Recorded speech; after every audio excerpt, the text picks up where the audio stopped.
Bom dia, alunas e alunos do sexto ano.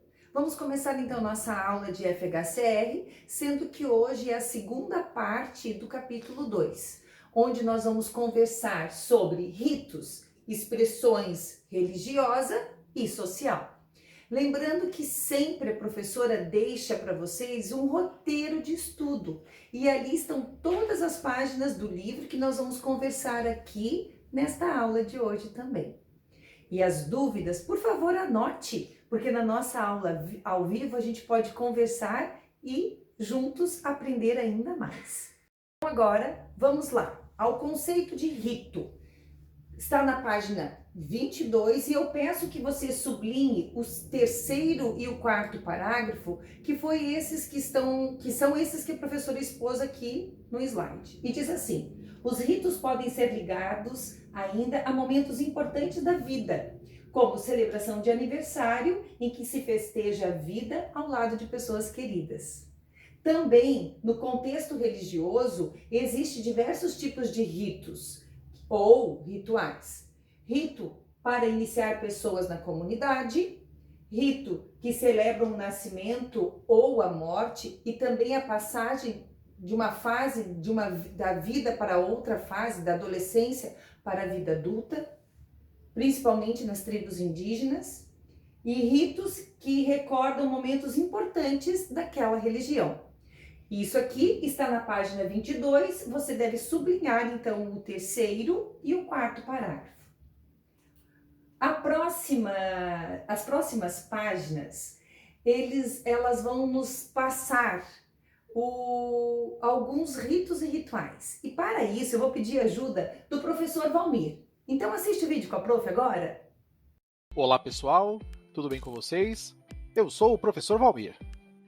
Nesta videoaula falaremos sobre os ritos, expressão religiosa e social.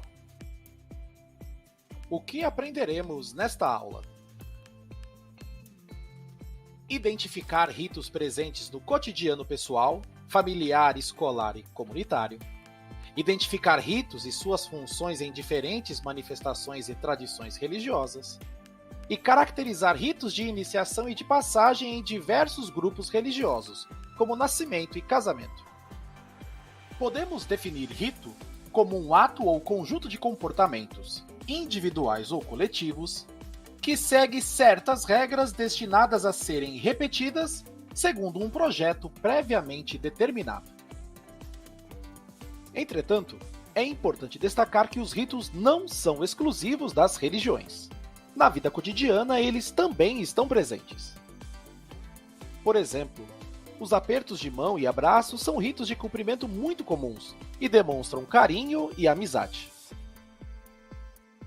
As festas de aniversário também são consideradas ritos, pois representam a celebração de mais um ano de vida. No contexto religioso, existem diversos tipos de ritos, os que celebram a entrada de pessoas na comunidade, casamentos, a passagem para a vida adulta, etc. Eles podem ser realizados em locais sagrados, em nossas casas ou durante celebrações e festas.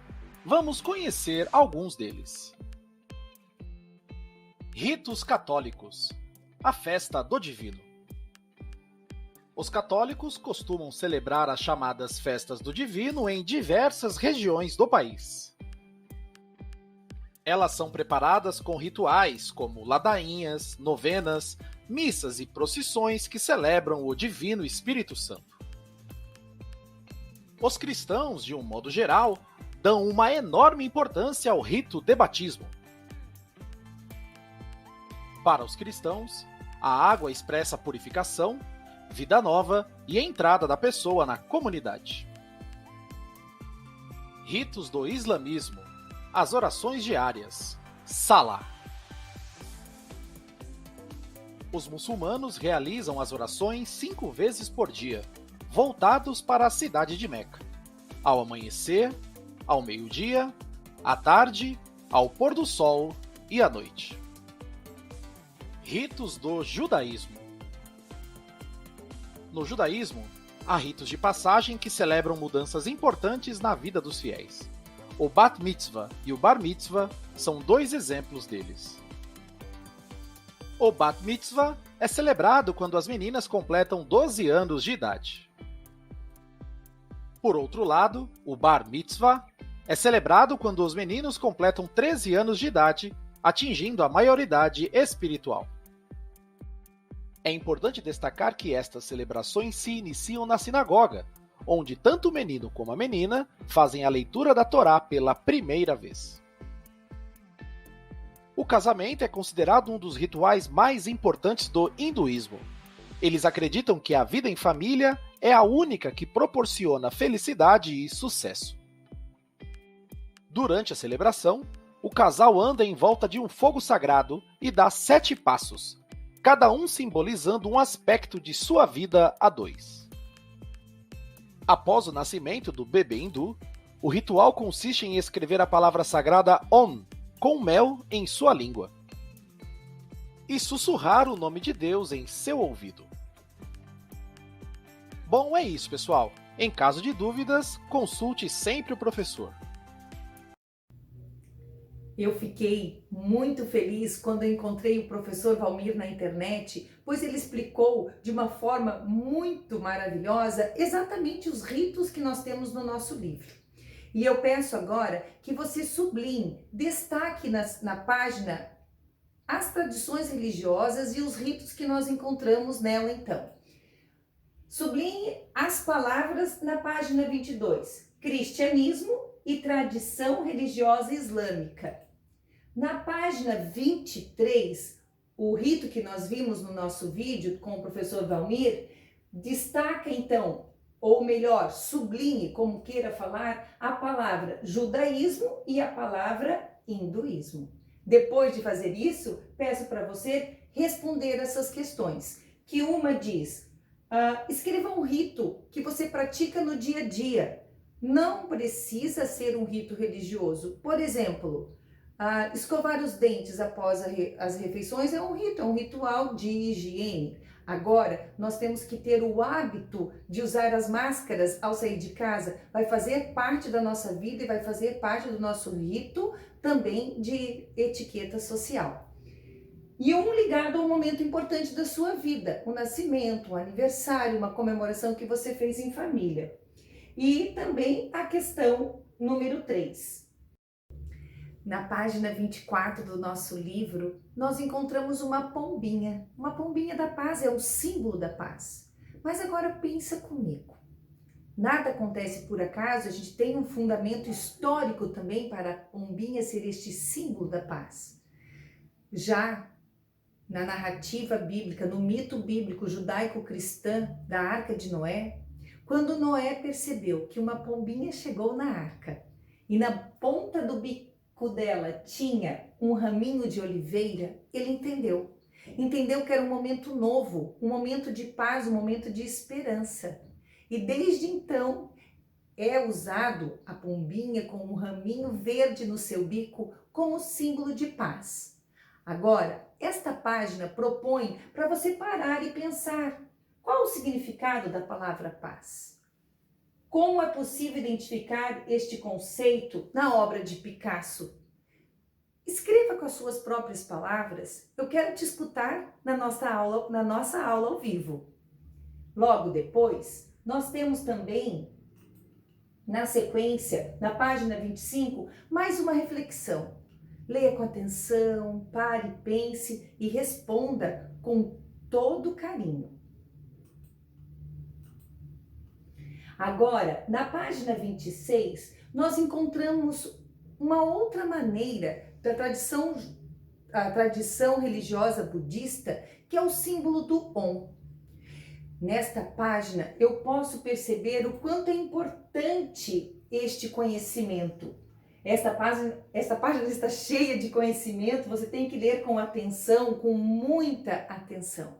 E para que a gente possa entender ainda mais, eu vou propor para vocês agora, para a gente entender. É um símbolo que a gente encontra? É uma mensagem? O que significa Om? Você sabe o que significa Om? Sabe por que somos Om? Vou te explicar de uma forma bem legal.